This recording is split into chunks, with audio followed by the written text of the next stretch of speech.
people are already having the mindset, the foundation that they can understand God. They don't realize that asking questions can be dangerous depending on your heart, because a person then is going to transactionally follow God, not by faith. Are you following me here? So when they ask a question, they're basically saying this: convince me to follow God, and then I'll believe.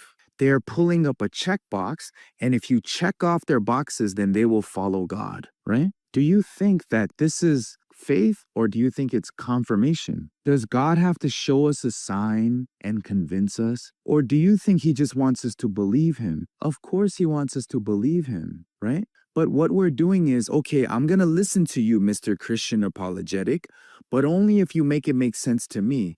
Then who's God? You're God. You are God if you want God to prove to you that he is God. I'm sorry to say, God doesn't have to prove anything to you. Understand? But many people are like this. Okay, I'm going to ask a question.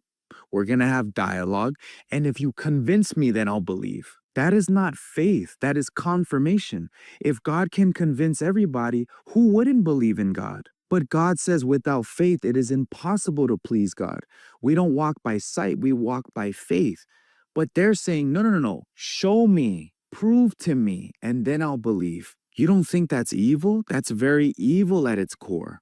They don't even realize that. Are you guys following me here? I'm telling you guys, asking questions is okay. But to think that you can question God is already a crooked foundation. Are you following me here? Questioning things like, hey, can you, if it's gospel centered, absolutely. But if it's like, well, if God is good, why does he allow evil people to die?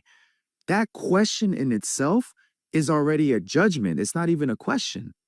Just because it has a question mark on the side of it and is masked as a question, they're testing God. Make it make sense to me, and then I'll believe.